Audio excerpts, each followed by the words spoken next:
Ciencia. Religión. En guerra. Durante miles de años. Cada vez que se ha puesto algo a prueba, ha resultado que la ciencia tenía razón. A medida que la ciencia ha ido mejorando, Dios ha tenido cada vez menos que hacer. Y sin embargo, hoy podría ser la fusión de fe y tecnología la que nos acerque más que nunca a resolver el mayor misterio de la vida. Como soy una persona religiosa, mi ciencia es una forma de intentar desvelar el misterio de Dios. En busca de Dios.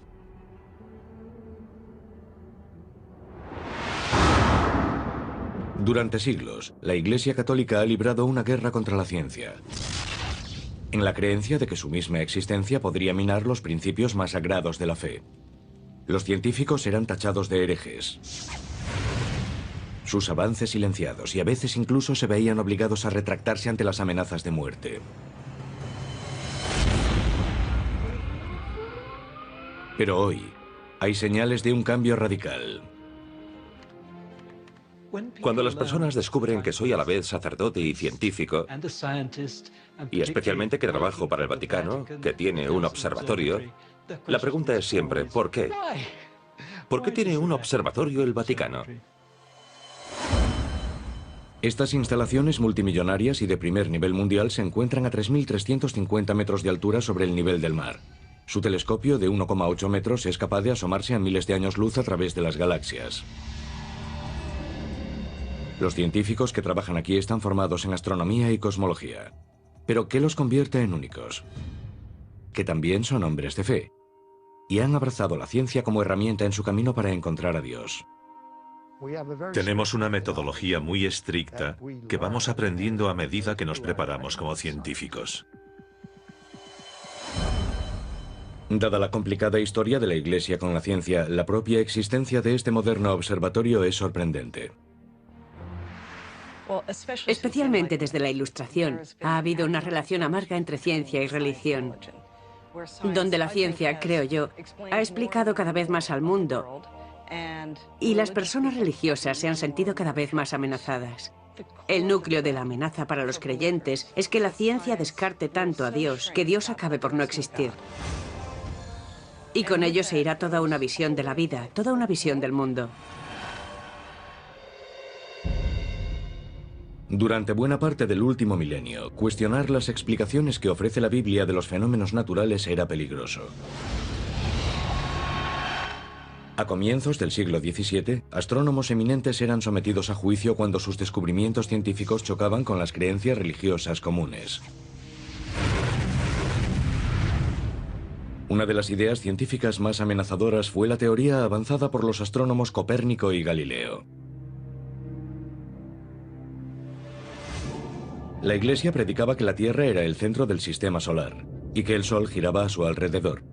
Pero Copérnico y Galileo sugirieron lo contrario, que el Sol era el centro del sistema solar.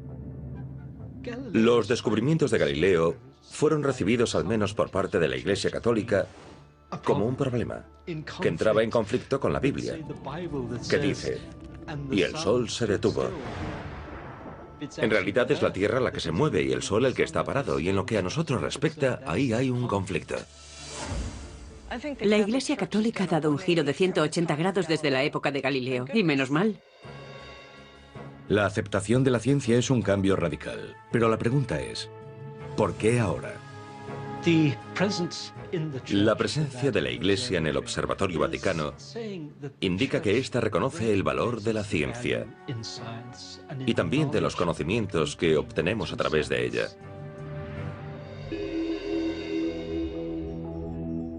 Aunque la mayor parte de la ciencia mira hacia las estrellas en busca de respuestas a lo desconocido, estos hombres buscan algo mucho más concreto.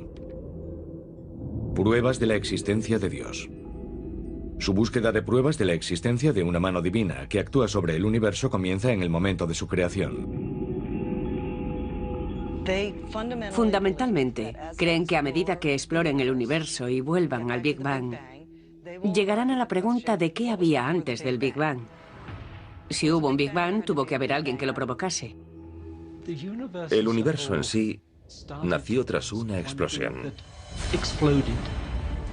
De ella emergió una energía que se transformó en materia. El Vaticano está de acuerdo con la explicación científica consensuada, que tras el Big Bang, la interacción de átomos de hidrógeno, impulsada por la gravedad, formó estrellas, galaxias y el universo tal y como lo conocemos. Se trata de una serie de sucesos en los que pasamos de una sopa de partículas elementales a gas y polvo. Después ese gas y ese polvo colapsan y forman estrellas y planetas y posteriormente la vida. Nosotros procedemos de este universo, al igual que las estrellas, las galaxias, las ranas y todo lo demás. Procedemos de este universo en evolución. Esa es la mejor explicación científica para nuestra existencia. ¿Y esto ocurrió por casualidad o por necesidad? Mientras la religión defiende la necesidad de Dios en la creación de todas las cosas, la ciencia no. No vemos obstáculo alguno para imaginar el Big Bang como algo que ocurrió sin más. No hay ninguna razón cosmológica en absoluto para pensar que alguna influencia externa tuvo que crear el Big Bang. A Stephen Hawking le gusta decir que preguntarse qué había antes del Big Bang es como preguntarse qué hay al norte del Polo Norte. La pregunta no tiene sentido. Hawking recientemente ha suscitado la polémica afirmando, dado que existe una ley como la de la gravedad, el universo puede y se creará a partir de la nada. Stephen Hawking y otros que proponen este comienzo para el universo dicen, no necesitamos a Dios. Eso es absurdo. Este debate marca la línea divisoria entre la corriente principal de la ciencia y la ciencia de la fe. La Iglesia ya no rechaza los descubrimientos científicos. Por el contrario, muchos, como el padre Cohen, creen en un modelo que incorpora tanto a la ciencia como a Dios. Se conoce como la teoría del universo afinado.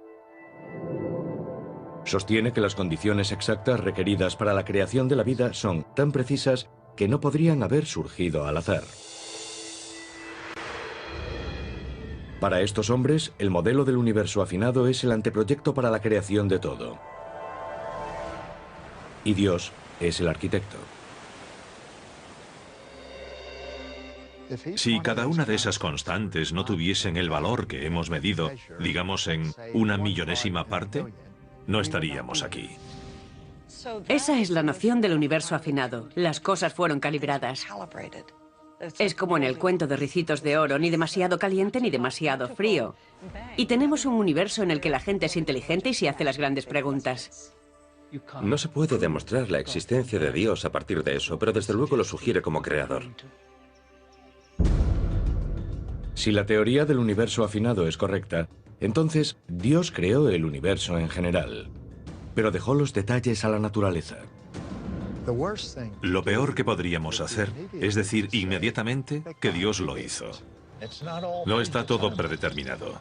Él hizo un universo con carácter indeterminado, desde lo más pequeño hasta lo más grande. Y esta nueva filosofía podría acercar a la Iglesia más que nunca a la demostración de Dios. El Observatorio Vaticano es solo una parte de este cambio, ideado para utilizar las nuevas tecnologías en una búsqueda perenne. Pero el espacio no es la única frontera en esa búsqueda. Arqueólogos y cazadores de reliquias también buscan pruebas tangibles de la existencia de Dios aquí en la Tierra. Su búsqueda comienza con la Biblia. Ha estado en el centro del conflicto entre ciencia y fe desde el principio. Algunos estudiosos cuestionan los orígenes de muchos libros de la Biblia y de los sucesos que describen. Si tomamos la Biblia como un documento literal, la ciencia tiene algunos problemas con ella. Pero los verdaderos creyentes la ven como la palabra literal del Señor. Y ahora utilizan la ciencia para intentar demostrarlo. Si la investigación científica puede demostrar que ciertos milagros de la Biblia podrían haber tenido lugar realmente, muchos creen que eso demostraría también la existencia de Dios.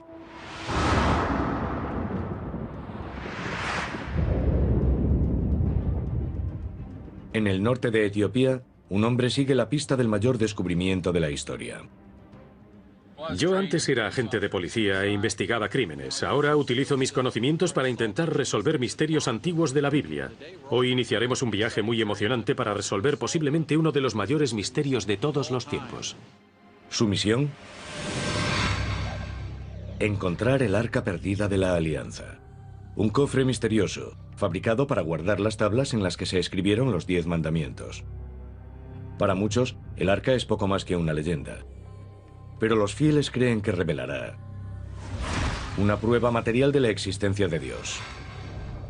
Según el Antiguo Testamento, Dios se comunicó con los israelitas a través del arca. Aquí tenemos un objeto que literalmente era una señal de Dios, el símbolo de su presencia en la tierra. Vital en el culto de Israel y que de repente desaparece sin más. Desaparece de la pantalla del radar y nadie sabe qué le ocurrió. El hecho de que el arca constituya una prueba definitiva de la existencia de Dios es discutible. Pero primero debe ser encontrada. Al igual que Kornuk, otros arqueólogos e investigadores han peinado el planeta en busca de pistas de su paradero. Pero tras miles de años, el rastro se ha enfriado. En su búsqueda, Kornuk se ha centrado en una zona rica en posibles pruebas. Me han dicho que esto tiene sangre. Relatos históricos. Los Abbas me han mostrado un agujero tallado en esta piedra. Dicen que es aquí donde estaba clavado el poste de la tienda. La tienda era el tabernáculo. Y nuevas pistas que muy pronto podrían llevarle hasta el arca.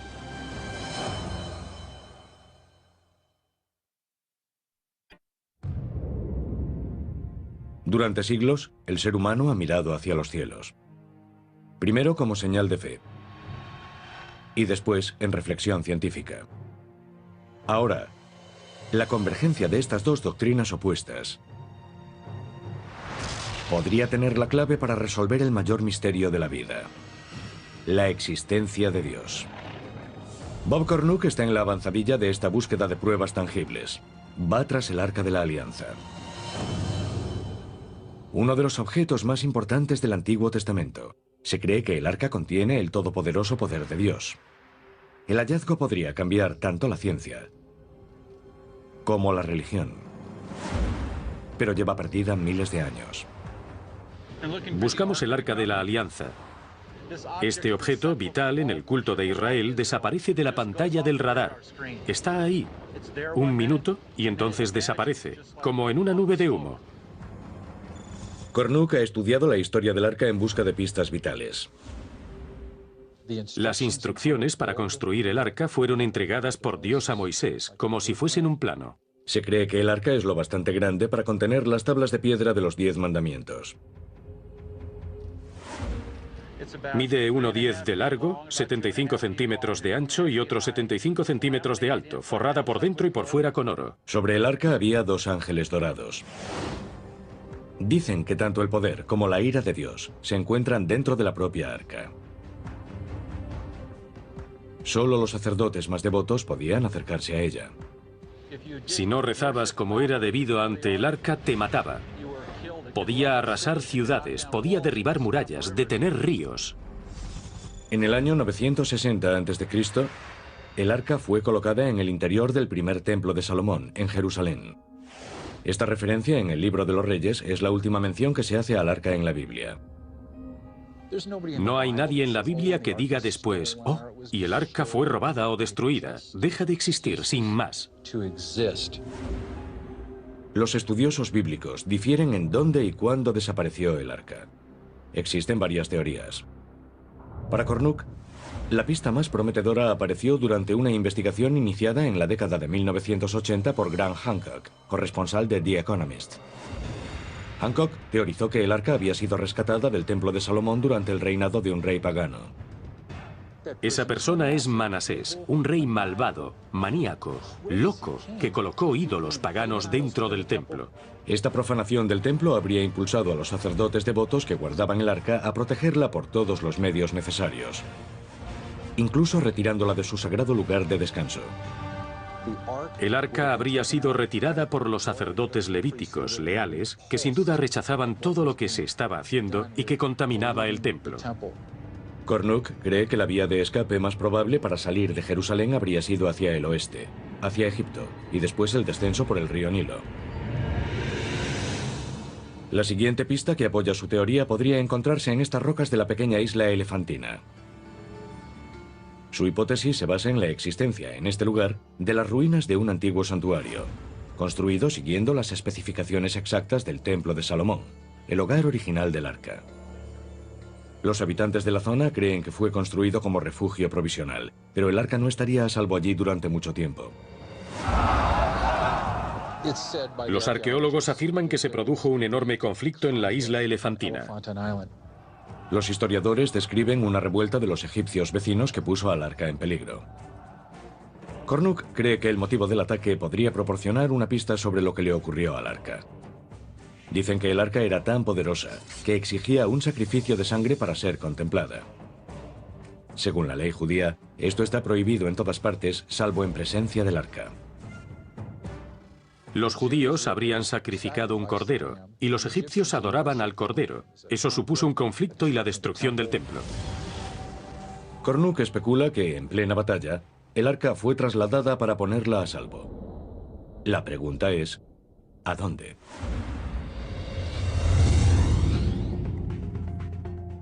Lejos de Etiopía y en otro continente, el libro del Éxodo ha llamado la atención de otro investigador que busca estrechar la separación que existe entre ciencia y fe. Yo creo firmemente en la ciencia y creo que podemos tener una visión del mundo completa, científica y totalmente coherente. Pero también creo que si leemos la Biblia hay señales de que Dios existe. Sir Colin Humphreys, físico y devoto cristiano, cree que la ciencia es la clave para desvelar los misterios del Antiguo Testamento y que a la larga podría demostrar que Dios diseñó estos acontecimientos épicos.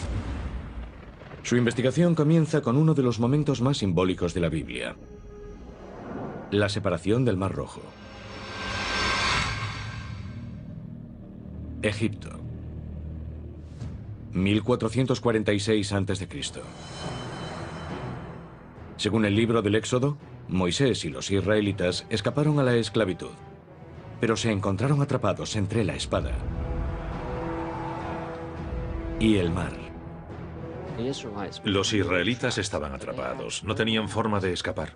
Y entonces de repente sopló un viento que separó el mar durante toda la noche. Y la tierra quedó al descubierto. Los israelitas pensaron, caramba, qué maravilla, y lo atravesaron corriendo. Por supuesto, el ejército del faraón fue tras ellos. Pero entonces el agua volvió a su cauce y los atrapó.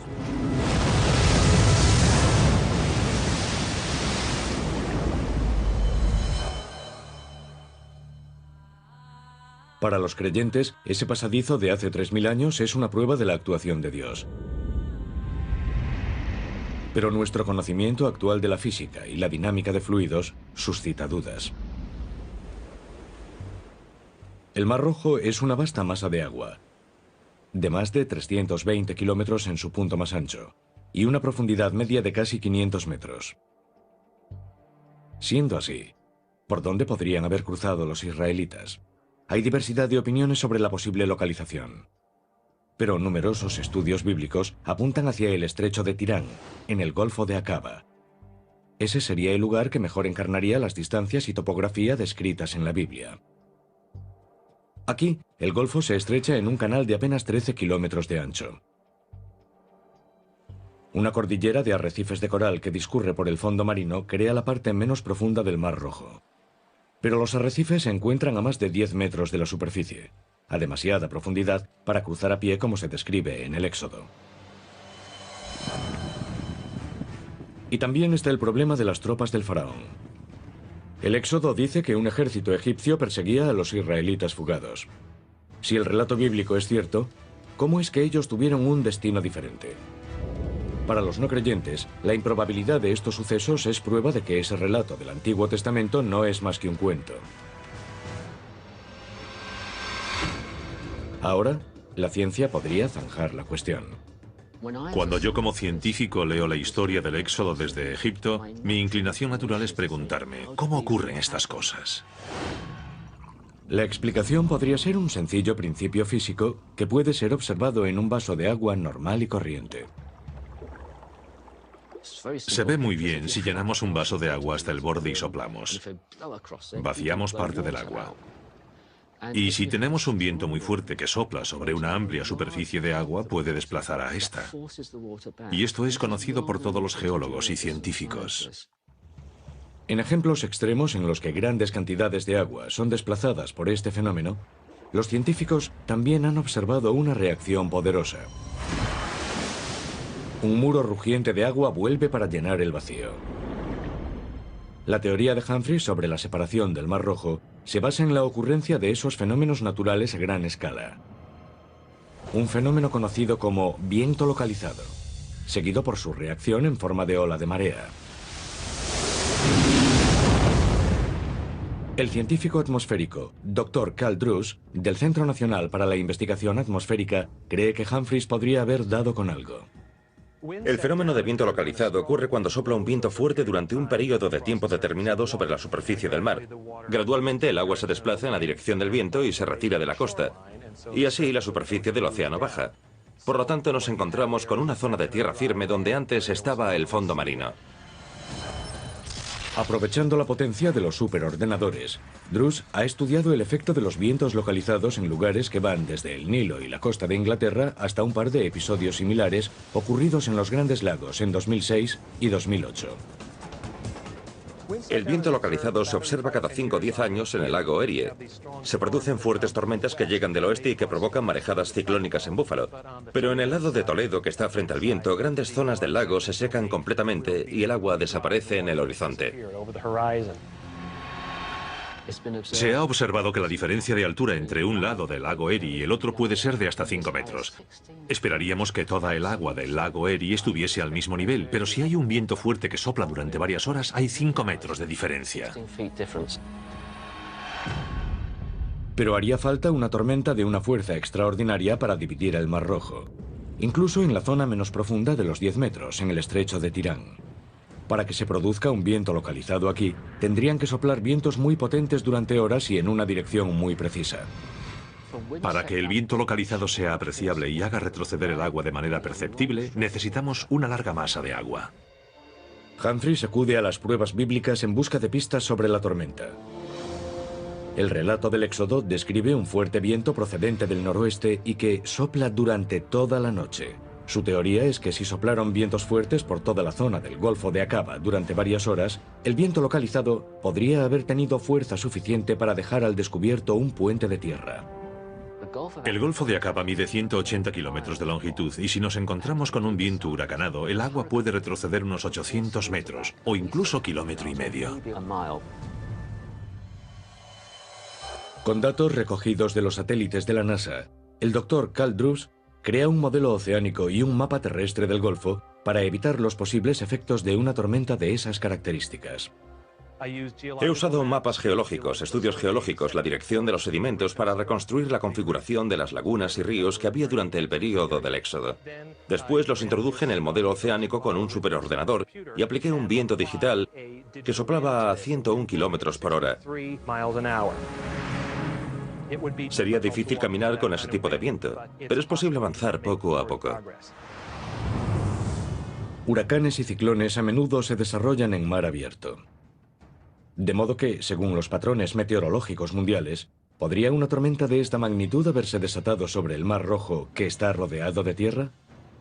Un estudio oceanográfico de la Universidad Estatal de Florida calculó que una tormenta de ese tipo podría afectar a esta región una vez cada 2.400 años. Una probabilidad escasa, pero científicamente posible.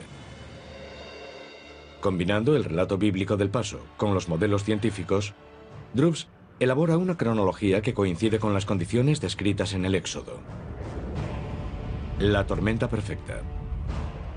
La Biblia dice que esto ocurrió a lo largo de una noche. De modo que el viento sopló 12 horas y de repente se paró. Y las aguas se separaron y estuvieron separadas durante un periodo de 4 horas. Después volvieron a unirse. Pero incluso si hubiesen dispuesto de 4 horas para cruzar el puente de tierra que habría quedado al descubierto, para los 2 millones de israelitas habría sido imposible atravesar el Mar Rojo y escapar. ¿Es posible que las pruebas científicas refuten el relato bíblico? Mucha gente para cruzar por ese espacio en solo 4 horas. Esta cifra es increíblemente grande. Algunos creen que la historia del Éxodo es inventada. Humphreys atribuye esta discrepancia a la difícil traducción del Éxodo. En hebreo antiguo, la misma palabra podía tener varios significados diferentes. Y la palabra que se utiliza para decir miles en el libro del Éxodo es una palabra hebrea llamada Aleph, pero que también puede significar un grupo o una tropa. Por la literatura egipcia sabemos que una tropa en el ejército egipcio eran solo 10 hombres. De modo que cuando tenemos en cuenta esa traducción y sumamos, no acabamos con 650.000 hombres de más de 20, acabamos con 5.000 hombres de más de 20. Y si sumamos mujeres y niños, nos encontramos con 20.000 personas, algo mucho más manejable. Si el nuevo cálculo de Humphreys es correcto, reforzaría la teoría de que el milagro del Mar Rojo sí ocurrió realmente. Humphreys calcula que un grupo de este tamaño podría haber cruzado un tramo de 13 kilómetros en 4 horas. Así pues, todo encaja. Y la operación matemática, que es complicada, de repente se simplifica y se convierte en algo tan elegante que habría que decir que es la solución correcta. Es un descubrimiento emocionante. Modelos informáticos avanzados podrían validar también un último elemento del milagro del Mar Rojo. Al reducir el tiempo invertido para cruzar el mar a tan solo 4 horas, la ciencia explica cómo los israelitas podrían haber escapado hacia la libertad. Y también cómo habrían encontrado su final los egipcios. En una de las mayores matanzas recogidas por la Biblia.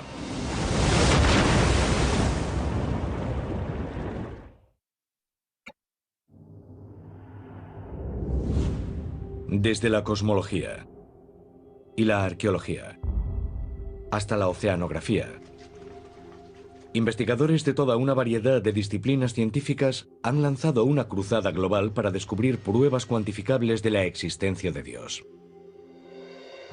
Sir Colin Humphreys y el Dr. Karl Drubbs buscan pruebas que demuestren que los sucesos descritos en la Biblia ocurrieron en realidad.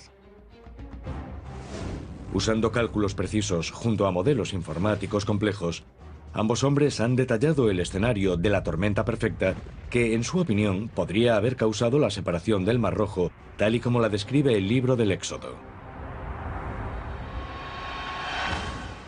Según su teoría, un fenómeno conocido como viento localizado provocó que vientos de una duración y fuerza excepcionales apartasen las aguas el tiempo suficiente para que los israelitas recorriesen su camino hacia la libertad por un puente de tierra que habría quedado al descubierto.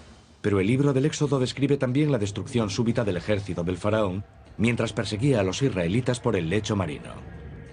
Para explicar esta circunstancia, Drubbs y Humphreys apuntan a la fuerza natural opuesta que sigue a los casos extremos de vientos localizados. Una ola de marea. El término define el fenómeno en el que una marea devuelve el agua desplazada con tanta fuerza que forma una ola gigante de enorme potencia. En cuanto el viento cesa, de repente el agua vuelve y nos encontramos con enormes muros de agua revuelta y atronadora. Eso aplastará a todo aquel que se encuentre en el pasadizo. Los cálculos de Drubbs revelan que un viento localizado, lo bastante potente como para separar el Mar Rojo, habría desencadenado una ola de marea de una magnitud demoledora. Cuando leí por primera vez la historia, lo primero que pensé fue que si vieron venir el agua, ¿por qué no salieron corriendo? Pero lo que la matemática demuestra es que si tenemos agua que ha sido desplazada por un viento localizado y ese viento de repente cesa, el agua vuelve como ola de marea. No vuelve gradualmente, vuelve de manera repentina. Y eso es lo que dice el libro del Éxodo, que Moisés extendió su mano sobre las aguas y que el viento dejó de soplar.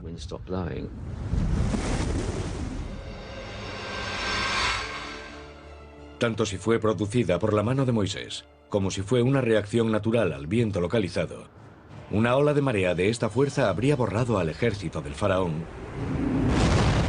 en un instante. De repente oyeron un rugido en la distancia. Miraron hacia arriba y se encontraron con una especie de montaña de agua que venía hacia ellos desde los lados y de atrás. Los arrastra de vuelta al mar. que es lo que dice el libro del Éxodo. Los detalles del Éxodo encajan con lo que sabemos gracias a la ciencia moderna. Las olas de marea no son habituales, y un modelo matemático preciso para predecir este fenómeno había esquivado a los científicos durante siglos, hasta ahora. Las matemáticas son bastante complicadas. Son ecuaciones diferenciales de segundo orden. Hace 300 años no se podían hacer, ni hace 200 años. La gente no tenía una explicación. Pero ahora podemos decir que encaja con la ciencia moderna y encaja con el mecanismo natural.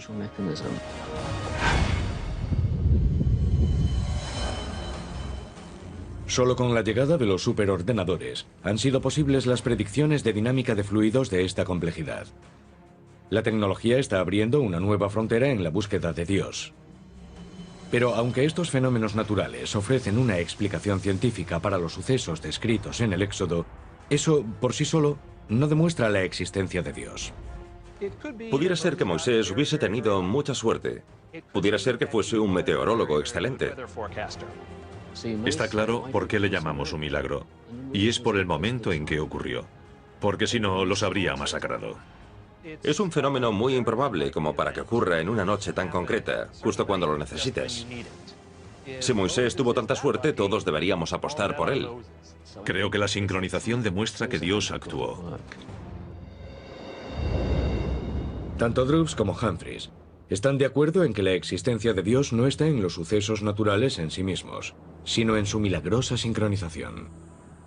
En definitiva, a la ciencia le resulta imposible explicar cómo una tormenta que se produce una vez en la vida tuvo lugar en el sitio y momento correctos para rescatar a los israelitas. Yo creo que la ciencia contesta a las preguntas del cómo. ¿Cómo ocurrió esto? La religión contesta a las preguntas del por qué. Algunas personas creen que si puedes explicar un milagro ya lo estás descartando como tal. Pero yo no lo creo así. Deberíamos esperar que Dios actuase dentro del universo y dentro de las reglas que Él ha creado para ese universo. Por eso para mí eso no excluye a la fe para nada. De hecho hay un salmo que dice que cuando Dios hizo volver al Mar Rojo, no dejó su huella en el agua para nada. Así que Dios obviamente no era visible. Aunque su trabajo ha estrechado la separación entre la ciencia y lo divino, estos científicos reconocen que, por el momento, todavía es necesaria la fe para salvar las últimas distancias. Los científicos deberían ser humildes y darse cuenta de que la ciencia no puede llegar a lo sobrenatural, solo estudiamos lo natural. Así que yo estudio los movimientos del viento y del agua. Según la Biblia, Dios envió el viento en el momento justo y le dijo a Moisés que estuviese allí.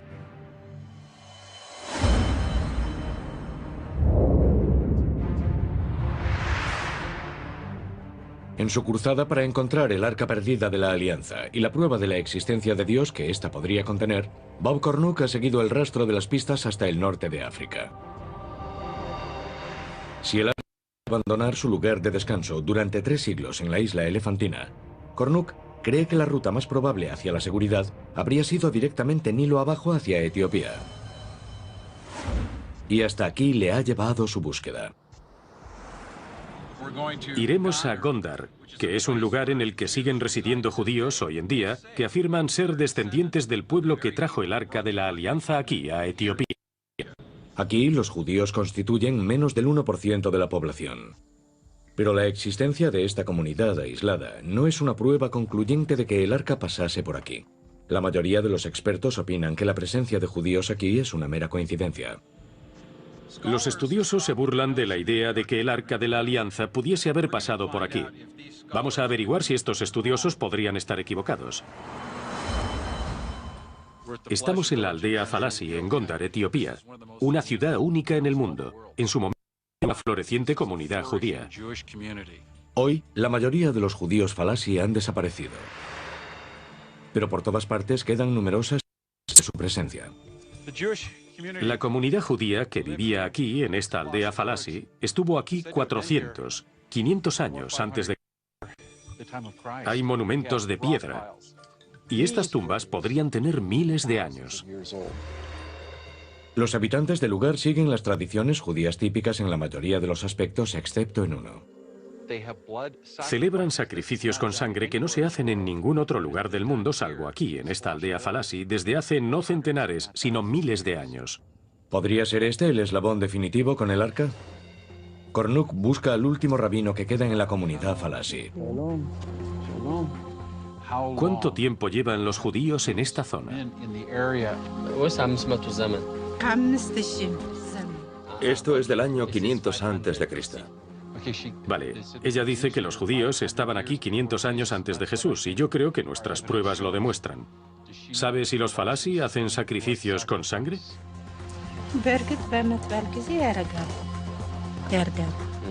Sí, los hacían. Hacían sacrificios con sangre cuando estaban aquí los judíos etíopes. Este ritual con sangre apunta al arca. Pero las anécdotas no son pruebas, y Kornuk lo sabe. Su motivo para regresar hoy a Gondar es encontrar pruebas biológicas. Una conexión genética entre esta comunidad aislada de judíos y la orden de los sacerdotes que protegieron el Arca de la Alianza hace miles de años. ¿Nos permite tomar una muestra de su boca? Dice que está encantado de que analicen su ADN. Kornuk recopila una base de datos de ADN de los judíos locales. Será una búsqueda intensiva que todavía debe arrojar resultados. Pero descubrir una sola conexión genética con los antiguos levitas podría ser algo explosivo.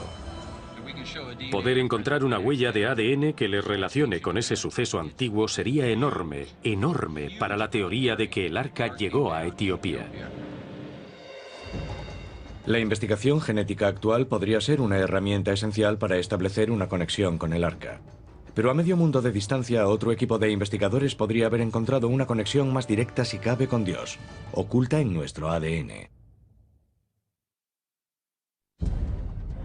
La demostración científica de la existencia de Dios. Algunos la buscan en el nacimiento del universo, otros en los desiertos de África y Oriente Medio.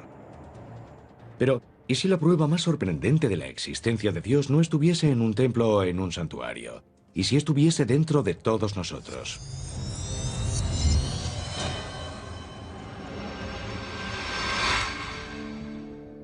Investigaciones genéticas recientes han suscitado un debate explosivo, explorando si tal vez estemos construidos para creer en Dios. El famoso biólogo molecular Dr. Dean Heimer ha descubierto lo que él denomina el gen de Dios. Prueba de que la creencia en Dios, o incluso el mismísimo Dios en persona, está codificado en nuestro ADN. Los científicos intentan refutar a Dios desde hace mucho tiempo, pero no lo han conseguido, y no hay señal de que vayan a conseguirlo en el futuro. De modo que hay algo en lo más profundo de nuestros cerebros relativo a la forma en que la espiritualidad afecta a nuestra conciencia. Y por lo tanto nos parecía razonable hacernos la pregunta de si habría una base genética para ese rasgo. El Dr. Heimer se encontró con el tema por accidente. Yo estaba estudiando el papel de los genes en otros rasgos de la personalidad y en la orientación sexual, que como sabemos tiene un componente biológico. Y resulta que estaba usando un cuestionario sobre personalidad que incluía un apartado denominado autotrascendencia. El Dr. Heimer define el término autotrascendencia como la inclinación a ver el mundo más grande y más amplio que nosotros mismos. Un mundo de espiritualidad más allá del reino físico de la vida cotidiana. Se puede demostrar numéricamente que la religión de una persona católica frente a protestante, por ejemplo, es un 100% medioambiental. Pero la espiritualidad tiene un componente medioambiental escaso y es fundamentalmente genética. De hecho, la gente quizás reza más de lo que practica el sexo, por ejemplo. Heimer analizó el ADN de 2000 personas de todas las religiones, así como de no creyentes. Seleccionamos un grupo de genes y buscamos cualquier cosa que tuviese una correlación consecuente con un nivel de autotrascendencia. Tras varias rondas de análisis, el equipo de Heimer identificó un tipo de gen particular relacionado aparentemente con una sensación de espiritualidad fuerte. Ese gen es el denominado VMAT2, siglas de transportador vesicular de monoaminas. Para simplificar las cosas, le hemos llamado el gen de Dios. Creemos que es algo que tiene que ver con la capacidad o susceptibilidad de una persona a creer en conceptos como el de Dios. ¿Es esto una prueba de que Dios está incorporado en nuestro código genético? Un elemento interesante de la espiritualidad es que se trata de un rasgo independiente de la personalidad. Es diferente de la ansiedad, es diferente de todo lo demás que hemos medido y tiene un componente emocional muy fuerte que hace que la gente crea en las cosas más descabelladas o en las más importantes, dependiendo de nuestro punto de vista. Por eso tenemos cruzados, por eso tenemos todas las grandes actividades de la Iglesia y todas las terribles, las horrorosas también.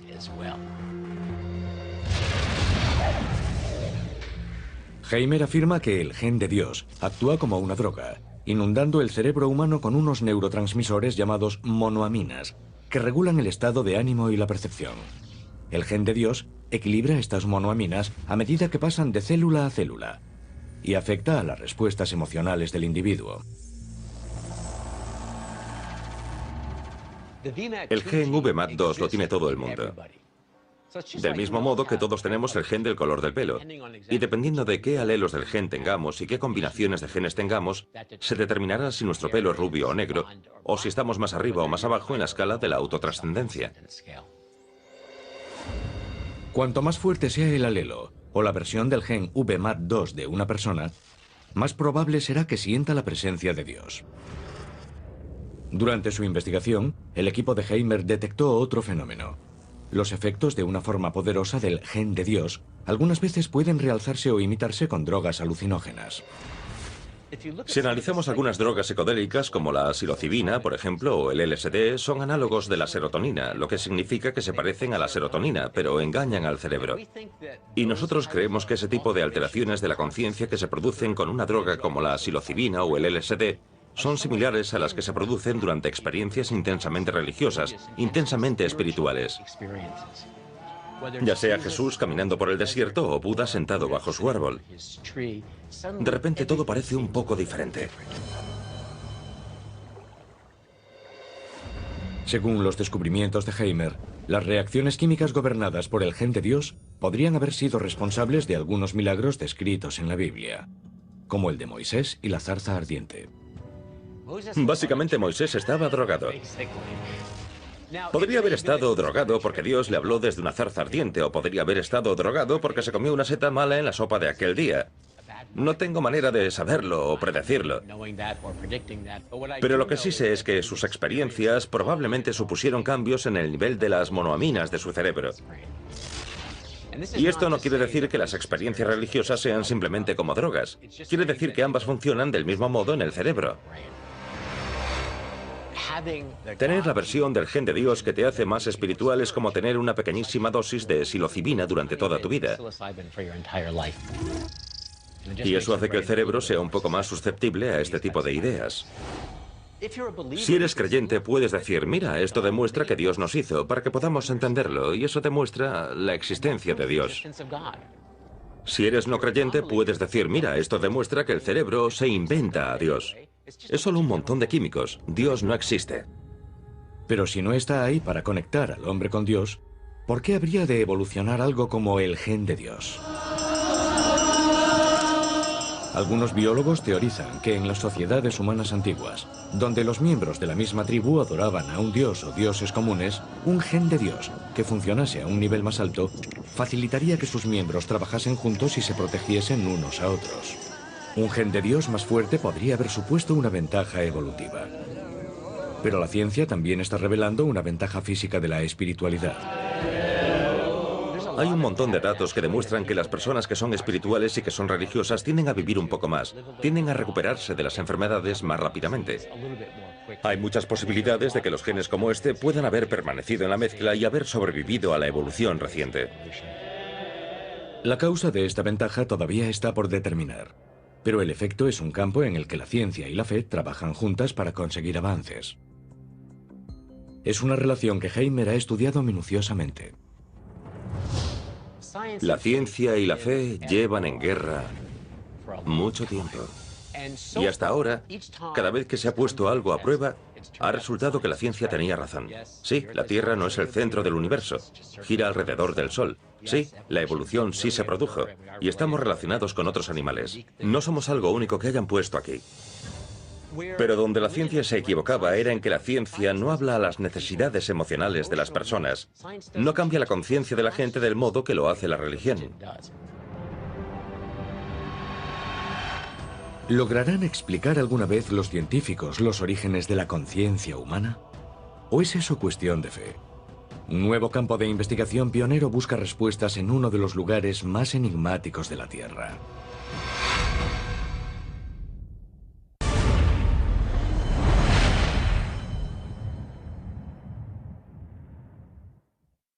Pero Copérnico y Galileo sugirieron lo contrario, que el Sol era el centro del sistema solar.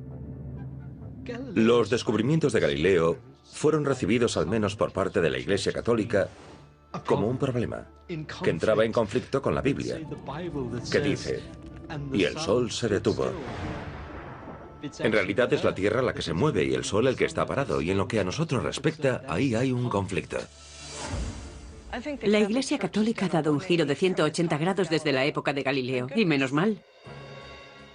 La aceptación de la ciencia es un cambio radical, pero la pregunta es, ¿por qué ahora? La presencia de la Iglesia en el Observatorio Vaticano indica que ésta reconoce el valor de la ciencia y también de los conocimientos que obtenemos a través de ella.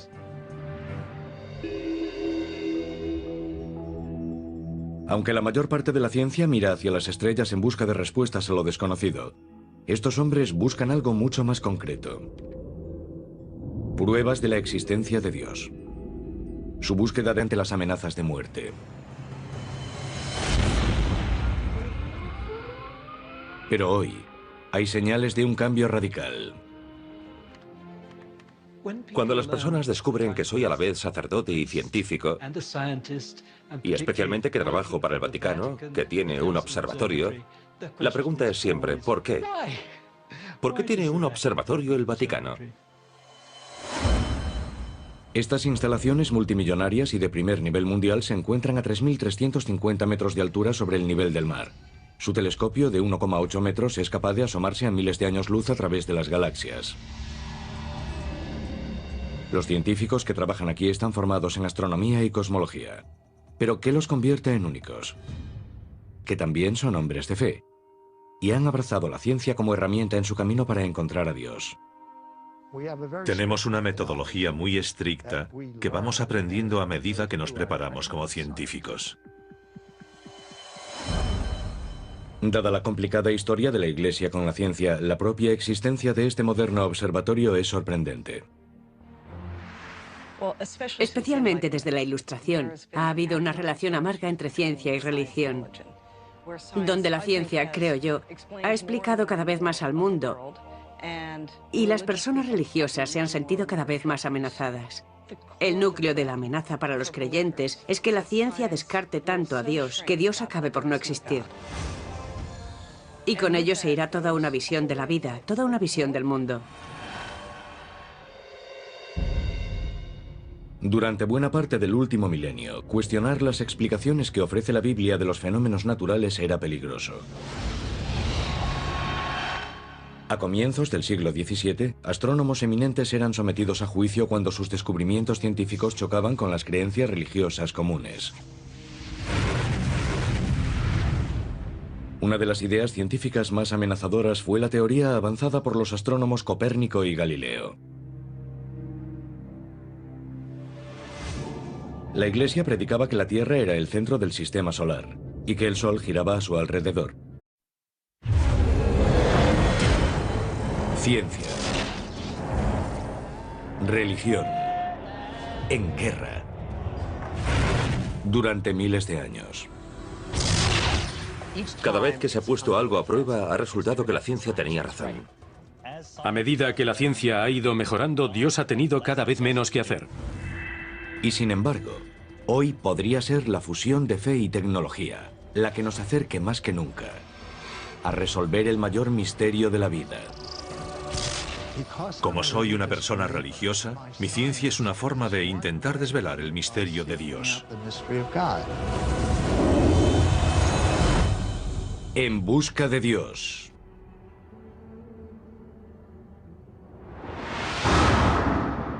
Durante siglos, la Iglesia Católica ha librado una guerra contra la ciencia, en la creencia de que su misma existencia podría minar los principios más sagrados de la fe.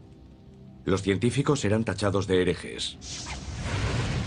sus avances silenciados, y a veces incluso se veían obligados a retractarse. Pruebas de la existencia de una mano divina que actúa sobre el universo comienza en el momento de su creación. Fundamentalmente, creen que a medida que exploren el universo y vuelvan al Big Bang, llegarán a la pregunta de qué había antes del Big Bang. Si hubo un Big Bang, tuvo que haber alguien que lo provocase. El universo en sí nació tras una explosión. De ella emergió una energía que se transformó en materia. El Vaticano está de acuerdo con la explicación científica consensuada, que tras el Big Bang, la interacción de átomos de hidrógeno, impulsada por la gravedad, formó estrellas, galaxias y el universo tal y como lo conocemos. Se trata de una serie de sucesos en los que pasamos de una sopa de partículas elementales a gas y polvo. Después ese gas y ese polvo colapsan y forman estrellas y planetas y posteriormente la vida. Nosotros procedemos de este universo, al igual que las estrellas, las galaxias, las ranas y todo lo demás. Procedemos de este universo en